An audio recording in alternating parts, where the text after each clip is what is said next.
در تاجیکستان و جهان امروز 20 ایول چی میگذرد؟ من شعله گلخوجه شما را از استودیوی مرکزی رادیوی آزادی آشنا میکنم. روز بخیر. امروز در برنامه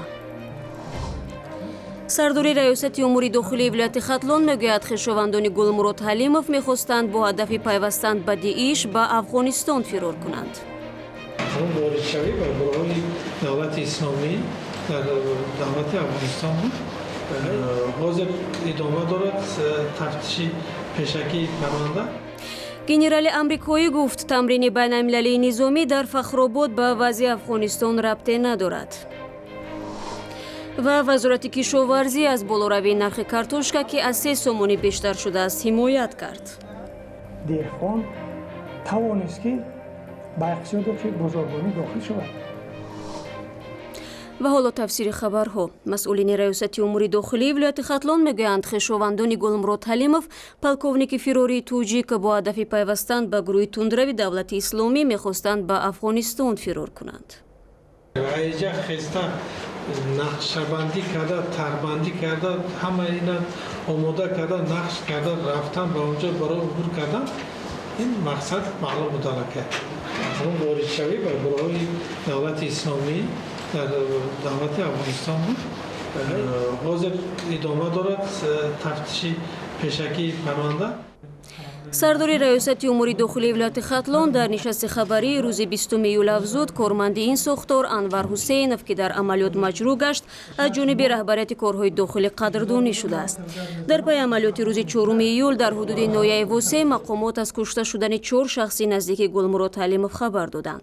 3 همراه دیگری آنها بازداشت شدند. خویشاوندان حلیمov بعد حادثه زد و خورد در واسه به رادیو آزادی گفتند که 7 مرد خانه و همسایه‌ها به خاطر کار در ناحیه حصار از خانه بیرون شدند. جسد 4 نفر کشته شده روز 10 ایول تحت چاره‌های امنیتی در دره فونی ناحیه ورزاب به خاک سپرده شد. ساکنان دهه شیرگاود ناحیه درواز 10 روز اینجانی برای رفت آمد مجبورند که از روی پر از نشیب و خطر استفاده برند. این راه از بلندکو می‌گذرد و مردم برای رسیدن به دهه‌های دیگر ناچار آن را عبور می‌کنند. راه اساسی این ناحیه 9 ایول در پی تغییر یافتن مجرای رودخانه 5 تا 10 متر زیر آب ماند و هنوز برقرار نشده است. زرانگیز نوروشا و براد یوسفی روای خطرناک ساکنان را از نزدیک مشاهده کردند.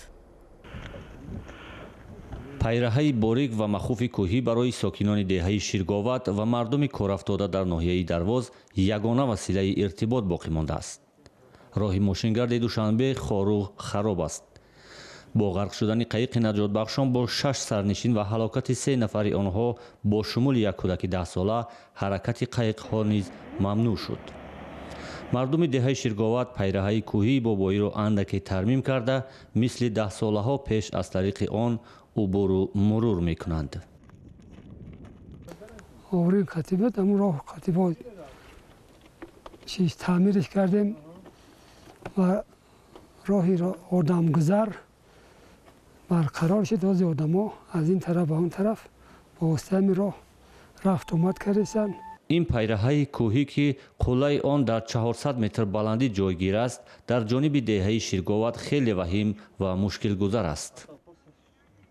اگر کوهستانی باشه مشکل نیست. اگر شهرهای کلان بیاد کم کم یکی یاردم میکنن بچه من کسی را مشکل باشه یاردم میگذرانن. مردم دهه شیرگاود و دهات اطراف آن اگر با کلاب، خرغانتپه و یا دوشنبه سفر داشته باشند مجبورند که این پیراه را عبور کنند. حتی مقامات و سازمان‌های کمکرسان اجباراً از طریق این راه خوفناک به مردم سیلزده کمک می‌رسانند. 4 نقطه یاری اول و یاری روانشناسی را کشیده ایستادیم، کشیدیم البته و امروز همه تجهیزات‌هایی که آوردگیم از سبب نبودن نقلیات و نبودن راه ما پیاده همه این رو به پشت سر کشانده آوردیم و نقطه های باوری خودمون نقطه های همون یاری اول و روانشناسی همون رو از تجهیزات ها تامین میکنیم.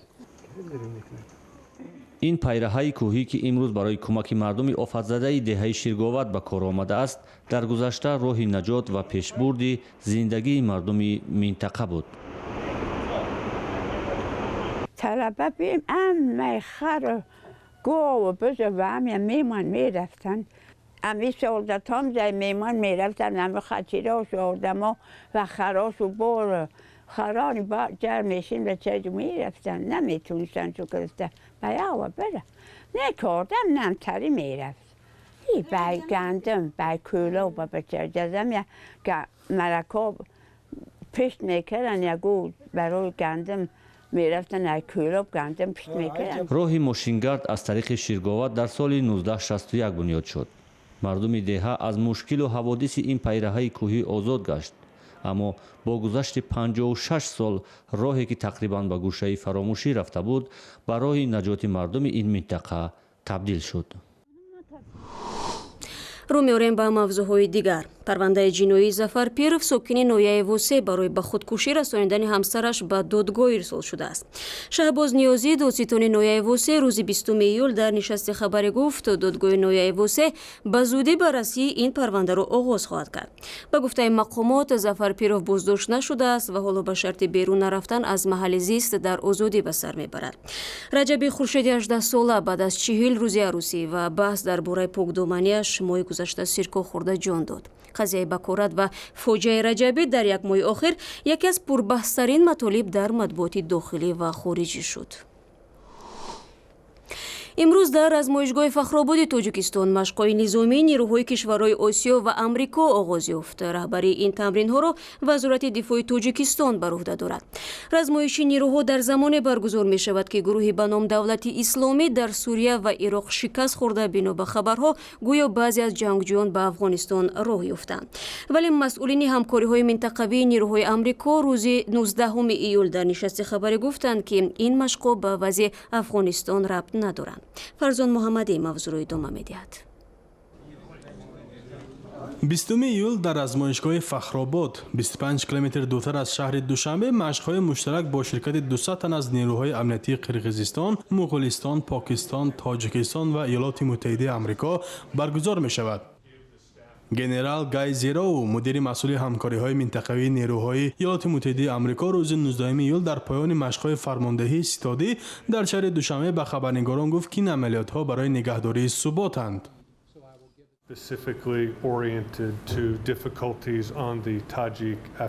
عملیات نمونوی صلح‌آفرینی است که به مندت سازمان ملل متحد با توجه عمده به مبارزه ضد تروریسم، امنیت سرحدی، هماهنگسازی چاره‌بینی‌ها برای رفع آفت‌های طبیعی و برگزاری عملیات‌ها برای نگهداری ثبات جوابگو می‌باشد. همزمان گنرال آمریکایی تاکید کرد که این آزمایش بین‌المللی به تشنج وضع در منطقه شمال افغانستان و تجمع اعضای گروه‌های تروریستی دولت اسلامی ربط ندارد. این مشق‌ها با وضع ناآرام در نزدیکی مرز تاجیکستان با افغانستان علاقه ندارد. بنا به معلومات وزارت کارهای خارجه تاجیکستان، دوشنبه و واشنگتن در چارچوب همکاری‌های امنیتی و نظامی از چند سال به این طرف برنامه‌های امثال مبارزه با تروریسم، مبلغ‌گذاری نظامی خارجی، تحصیلات و بازآموزی بین‌المللی نظامی و همکاری برای صلح را پیاده می‌کنند. این تمرین‌ها در چارچوب همکاری‌های منطقوی 2017 برگزار می‌شوند. در چند سال اخیر آمریکا برای مسلح و مجهز کردن نیروهای مرزبانی تاجیکستان و واحدهای مبارزه کننده با تروریسم و دیگر نیروهای امنیتی 262 میلیون دلار کمک کرده است. این کمک برای بلند برداشتن قابلیت قشون‌های سرحدی تاجیکستان در آشکار و قطع نمودن قاچاق مواد مخدر در مرزهای تاجیکستان استفاده برده می شود. آمریکا با کشورهای آسیا از سال 2001 اینجانب چنین تمرین‌های نظامی را برگزار می‌کند و مشق آخرین در ایالت ماساچوست از 16 تا 28 سپتامبر سال 2016 برگزار شد. کارشناسان هدف برگزاری مشق‌های نظامی با کشورهای مختلف را نوع آمادگی برای مقابله با ناامنی‌های احتمالی و هم تقویت قدرت نیروهای مسلح آنها ارزیابی می‌کنند. барномаро идома медиҳем. 20 июли соли 2016 дар Киев Павел Шеремет, як журналисти маъруфи беларус, дар натиҷаи таркиши мошинаш кушта шуд, вале то ҳанӯз қотили ӯ ба ҷавобгарӣ кашида нашудааст. ин рӯзноманигори шинохта дар роҳи ҳақиқату демократия аз танқиди ҳеҷ як сиёсатмадор истиҳола намекард. ин аст ки ба гуфтаи таҳлилгарон афроди зиёди воломақом барои боз шудани асрори ин куштор моил нестанд. Мумин Аҳмадӣ дар ин бора гузориш медиҳад. Утро Павла Шеремета. барномаи субҳгоҳӣ дар радиои Киев аллакай шурӯъ шуд, вале муҷрии он ҳамоно дер мекард. Він десь до нас у дорозі вже летить, щоб зустріти цей день разом із вами. Поки що з вами. Субҳ тоза фаро мерасад. Павел Шеремет ҳоло дар роҳ аст ва ба сӯи мо шитоб дорад то бо шумо мулоқот кунад. Павел Шеремет ҳамин тавр ба ҷои кор нарасид. ӯ ҳамагӣ чанд метр аз назди манзилаш дур рафт ва мошинаш тарк кард. барномаро бинобар хабари фаврӣ қатъ мекунем. субҳи рӯзи чоршанбе дар пайи таркиши мошин рӯзноманигор Павел Шеремет ба ҳалокат расид. Павел Шеремет ҳамагӣ чанд дақиқа пас аз таркиш дар мошини ёрии таъҷилӣ фавтид. дафъатан муайян карда шуд ки маводи мунфаҷираро зане шабона ба мошин насб кардааст. ҳамроҳаш шарик низ дошт. ҳамаи ин дақиқ ва маълум аст. бо гузашти як сол аз ин ҳодиса муфаттишон натавонистанд иҷрокунанда ва фармоишгари кушторро пайдо кунанд.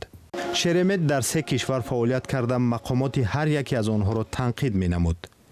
шикояти асосии ҳамкорон ва дӯстони ӯ аз мақомоти Украина хомӯшии онҳо дар мавриди ин қазия аст. қазияи Павел барои президент дар маросими дафни ӯ анҷом шуд. ҳамчун инсон ӯ ҳар коре ки аз дасташ омад анҷом дод. ба маросими дафнаш омад. вале чун президент ӯ кореро ки бояд мекард анҷом надод. ӯ ҷараёни тафтишотро пайгирӣ накард. аз лаҳзаи куштори Павел Шеремет 1 сол сипарӣ шуд. дар ин муддат ҳеҷ як фарзияи қонеъкунандае пайдо нагашт ки решаи ин ҷиноятро ошкор кунад. омилҳои таҳрикдиҳанда ва дастандаркорони эҳтимолии ин ҷиноят низ токунун нокушода боқӣ мондааст. бармегардем ба тоҷикистон. вазорати кишоварзии тоҷикистон мегӯяд деҳқонони тоҷик дигар фоидаву зарарашонро хуб медонанд ва маҳсулоти худро арзон намефурӯшанд. ин ҳарфҳои масъулини вазорат дар ҳоле садо медиҳанд ки ҳафтаҳои ахир нархи маҳсулоти асосии кишоварзӣ аз ҷумла картошка дар бозорҳои пойтахт боло рафт. вале коршиносон омили аслии поён нарафтани нархро ба камчинии маҳсулот рабт медиҳанд. масъулини вазорати кишоварзии тоҷикистон сабаби гарон будани маҳсулоти кишоварзиро ба дӯши деҳқонон вогузошта мегӯянд онҳо маҳсулоташонро аз арзиши аслӣ гаронтар мефурӯшанд. иззатулло Саттории вазири кишоварзии тоҷикистон рӯзи 19 июл зимни нишасти хабарӣ гуфт арзиши аслии 1 килограмм картошка 1 сомонию 45 1 сомонию 50 дирам буда, вале қимати он дар бозори яклухтфурӯшӣ аз 3 сомонию 40 дирам то 4 сомонӣ аст. имрӯз дар кишти зироатҳои кишоварзӣ деҳқон озод аст. дар фурӯши маҳсулоти кишоварзӣ ҳам озод аст. аввалин маротиба дар таърихи соҳаи кишоварзӣ деҳқон тавонист ки ба иқтисодиёти бозорбонӣ дохил шавад. маҳсулоти худашро аз арзиши аслӣ баланд фурӯшад. ҷаноби Сатторӣ миёнаравҳоро низ дар баланд бурдани нархҳои маҳсулот таъсиргузор донист ва гуфт онҳо сари ҳар килограмм маҳсулот қариб 1 сомонӣ илова мекунанд. иддаои вазири кишоварзӣ дар ҳолест ки ҳанӯз баҳси баланд рафтани нархи картошка миёни мардум хомӯш нашудааст. куҷо меравад пиёз картошка дар телевизор гап мезананд. ман ҳамида ҳайронам охи. кай арзон мешавад? камбағалда зурш меёд. 1 кило картошка 3 сом пиёз 4 сом хардам. любой одам аз зурш меяд. таҳлилгарон кам будани маҳсулотро аз омилҳои аслии баланд будани нарх дар бозор медонанд. онҳо мегӯянд то маҳсулот дар бозор зиёд нашавад арзон шудани он ғайриимкон аст. масъулини вазорати кишоварзӣ умедворанд ки бо фаро расидани мавсими саросарии картошка ин маҳсулот арзон мешавад. аммо онҳо таъкид мекунанд ки нарх мисли солҳои қаблӣ арзон нахоҳад шуд. даврае ки сабзӣ 20 дирам буд, 30 дирам буд, пиёз 50 дирам буд, картошка 60-70 дирам буд, деҳқон аз арзиши аслиаш ниҳоят паст мефурӯхт, ӯ давра гузашт рафт. хабару гузоришҳои тоҷикистону ҷаҳон аз дурбини радиои озодӣ буд. ахбори аз ин бештар дар сомонаи cw.ozodi.org гузошта шудааст. озоди видео юб канали махсуси мост ки наворо диданро пешниҳод шумо мекунад. ташаккур.